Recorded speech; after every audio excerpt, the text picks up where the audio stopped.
صحابی نے پوچھا یا رسول اللہ میں اپنے اخلاق میں جو ایکسیلنسی پیدا کروں تو اس ایکسیلنسی کا سب سے زیادہ مستحق کون ہے, یعنی سب سے زیادہ میٹھے انداز سے بات میں کس سے کروں.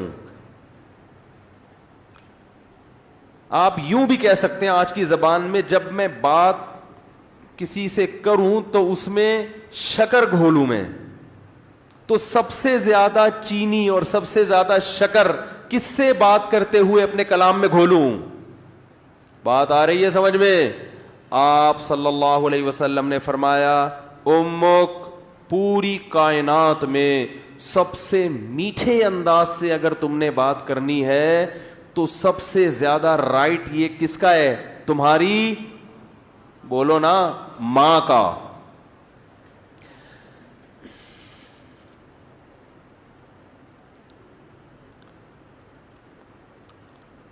صحابی نے عرض کیا یا رسول اللہ کیا انداز ہے؟ فرمایا ثم من, ثم کا مطلب ہوتا ہے اس کے بعد,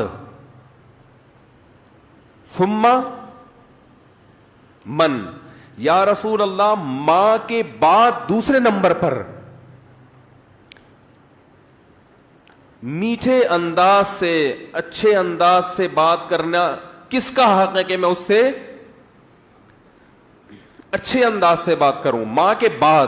ماں کا تو پتہ چل گیا, دوسرے نمبر پہ جو میں سب سے بہترین اور مٹھاس کے ساتھ بات کرنی ہے, اخلاق میں ایکسیلنسی پیدا کرنی ہے, ماں کے بعد دوسرے نمبر پہ کون ہے وہ؟ تو آپ صلی اللہ علیہ وسلم نے کیا جواب دیا؟ فرمایا امک, ماں کے بعد دوسرا نمبر بھی کس کا ہے؟ بولو بھائی. کیا عجیب انداز ہے. حالانکہ یہ عام عرف کے مطابق جواب سوال کے مطابق, بولو بھائی, نہیں ہے. مجھ سے اگر کوئی پوچھے کہ سب سے بڑا حق کس کا, میں کہوں ماں کا. وہ کہ اس کے بعد کس کا, تو میں کہوں ماں کا. وہ کہے گا میں اس کے بعد کا پوچھ رہا ہوں, اس کا تھوڑی پوچھ رہا ہوں. تو یہ سرسری نگاہ سے دیکھا جائے تو یہ بلاغت والا کلام نہیں ہے, یہ غلط کلام ہے اگر سرسری نگاہ سے دیکھا جائے, کیونکہ ہم پوچھ رہے ہیں کہ اس کے بعد. ماں تو پتہ چل گیا, ماں کے بعد اس کے علاوہ بتائیں آپ, لیکن نبی دوبارہ کس کا نام لے رہے ہیں؟ یہ سرسری نظر میں یہ کلام بلیغ نہیں ہے, لیکن حقیقت میں یہ بلاغت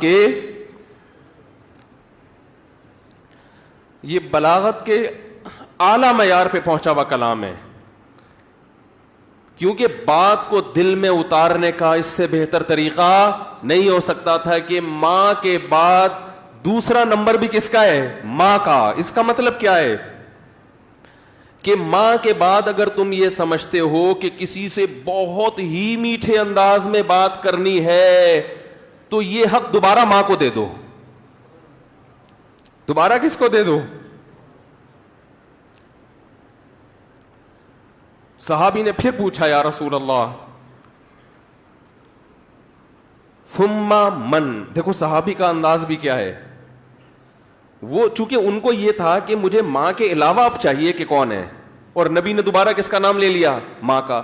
لہذا صحابی نے پھر اپنے سوال کو ریپیٹ کیا, کیونکہ وہ یہ سمجھتے تھے کہ مجھے میرے سوال کا جواب نہیں ملا. تو انہوں نے تیسری دفعہ پوچھا یا رسول اللہ ثم من, یا رسول اللہ تیسرے نمبر پہ کون ہے؟ تو آپ صلی اللہ علیہ وسلم نے فرمایا امک. تیسرے پہ بھی کون ہے؟ بولو بھائی. یہ ہے ویمن رائٹس. یہ کیا ہے؟ یہ جو بے شرم لوگ حقوق نسواں اور عورتوں کے حقوق کے نام پہ الو بنا رہے ہیں نا, ان کی باتوں میں مت آیا کرو. ان کا مقصد صرف عورت کو کپڑوں سے آزاد کرنا ہے. اور مرد کی دسترس سے آزاد کر کے مرد کے مقابلے میں لا کے مرد کا دشمن بنانا، تاکہ مرد عورت سے محبت کرنا چھوڑ دے، اس کا حق دینا چھوڑ دے۔ تمہیں اسلام نے عورت کے جو حقوق بیان کیے ہیں، اس کے بعد ہمیں کسی اور سے عورت کے حقوق کو سمجھنے کی ضرورت نہیں ہے۔ ہمیں کسی لبرل سے، کسی حکومت سے، کسی ویمن رائٹ سے، کسی سے ہمیں سمجھنے کی ضرورت نہیں ہے۔ ہمیں اسلام نے بتا دیا ہے کہ ماں کے روپ میں عورت کا کیا حق ہے، بیوی کے روپ میں عورت کا کیا حق ہے، کہ بیٹی کے روپ میں عورت کا کیا حق ہے، بہن کے روپ میں عورت کا کیا حق ہے۔ اور یہ جو لبرل لوگ ہیں، یہ صرف گرل فرینڈ کے حقوق جانتے ہیں، گرل فرینڈ سسٹم معاشرے میں لانا چاہتے ہیں، تمہیں درندہ بنانا چاہتے ہیں، تمہیں زانی بنانا چاہتے ہیں، تمہیں بدکار بنانا چاہتے ہیں۔ ان کا کوئی فیملی سسٹم نہیں ہے۔ جو قوم نکاح کی قائل نہ ہو، ان کے ہاں ماں بہن بیٹیاں ہوتی ہیں۔ ماں بہن بیٹی، بھابھی چچی خالہ ممانی مامی پھپھی، یہ رشتے تو شادی بیاہ کے نتیجے میں وجود میں آتے ہیں۔ اولاد ہوتی ہے تو یہ رشتے وجود میں آتے ہیں، پھر ان رشتوں کا پاس رکھنے کا حکم دیا گیا ہے۔ جن قوموں میں ہر رشتے ہی نہیں ہے، تم ان سے سیکھ رہے ہو کہ عورت کے حقوق ہمیں بتاؤ۔ تو آپ صلی اللہ علیہ وسلم نے کیا فرمایا؟ تیسرے نمبر پہ کس کا حق ہے؟ بولو بھائی، ماں کا۔ پھر صحابی نے پوچھا ثم من، اس کے صحابی بھی پوچھتے جا رہے ہیں، دیکھو رک نہیں رہے، کیونکہ ان کے سوال کا جواب مل نہیں رہا کہ یا رسول اللہ آپ ماں کا تذکرہ ختم کریں گے تو پتہ چلے گا کہ ماں کے بعد کس کا حق ہے۔ تو آپ صلی اللہ علیہ وسلم نے ارشاد فرمایا ثم ابوک، چوتھے نمبر پہ کون ہے؟ باپ۔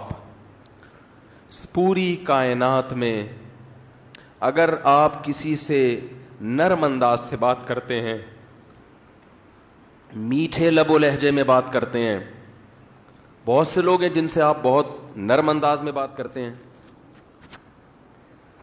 اپنے باس سے آپ سر سر کہہ کے بات کرتے ہیں کہ نہیں کرتے؟ کبھی آپ نے دیکھا کہ اس نے تھوڑا سا سختی کی ہو، آپ نے آنکھیں ماتھے پہ رکھ لی ہوں؟ کبھی دیکھا آپ نے؟ ہے بھائی، ایک فوجی اپنے آفیسر کے سامنے کیسے بات کرتا ہے؟ آپ نے دیکھا کبھی وہ ابے تبے سے بات کر رہا ہو؟ ہیں میں کسی کی نہیں سنتا، میری اپنا لائف اسٹائل ہے، سر مجھے زیادہ آرڈر نہ دیا کرو؟ کبھی دیکھا آپ نے ایسے اسٹائل میں بات کر رہا ہو؟ سر یہ جو آپ ہر وقت کی نصیحتیں کرتے ہیں مجھے سمجھ میں نہیں آتی۔ آفیسرز کر رہے ہوتے ہیں نا، فوج میں چونکہ زیادہ احترام ہے اس لیے میں ان کی مثال دے رہا ہوں۔ ایک بریگیڈیئر آیا اور ایک عام فوجی کو سمجھا رہا ہے کہ یہ کیا کرو یہ کیا کرو، وہ جواب میں کبھی دیکھا کہ سر یہ زیادہ نصیحتیں مجھے اچھی، بولو نا سر مجھے نہیں اچھی لگتی ہیں زیادہ ہر وقت کی نصیحتیں۔ حالانکہ وہ آفیسر اس کو تنخواہ نہیں دے رہا، تنخواہ اس کو گورنمنٹ دے رہی ہے، اس آفیسر کے اس پر احسانات نہیں ہے، صرف ایک ڈسپلن کو برقرار رکھنے کے لیے آرڈر دیا ہے کہ تمیز سے بات کرو۔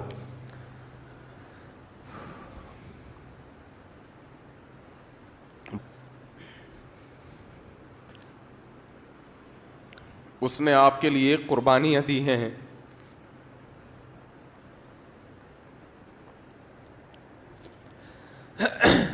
وہ آپ کے لیے لوگوں سے لڑا ہے۔ لڑتے ہیں کہ نہیں لڑتے؟ بھائی میرے بیٹے کو گالی دی کیوں تو نے؟ وہ یہ چاہتا ہے کہ آپ اس سے بھی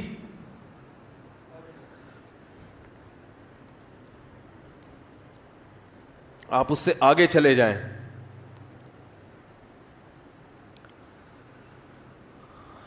آپ کی ماں نے جو آپ کو بچپن میں محبت سے پالا عزت کے ساتھ، تو ماں کو یہ شیلٹر کس نے دیا ہے بھائی؟ باپ نے۔ باپ اگر نہ شیلٹر دیتا وہ اتنی محبت کے ساتھ نہیں پالتی۔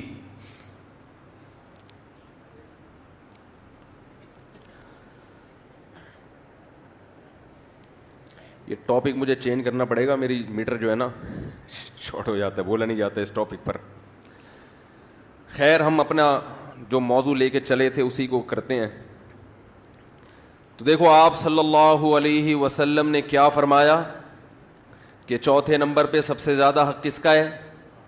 بولو بھائی, باپ کا. اور اس کی علماء نے ایک حکمت یہ بھی بیان کی ہے کہ باپ چونکہ مرد ہے نا تو اس میں برداشت کی قوت ہے, ماں میں برداشت نہیں ہوتی, اس سے بدتمیزی کرو گے بیچاری روتی رہے گی, باپ کھینچ کے 2 تھپڑ ایسا ہی ہے نا, بھی باپ سے زیادہ نہیں اور لگا دے گا 2-4 کی, ماں بیچاری کڑتی رہتی ہے بیٹھ کے.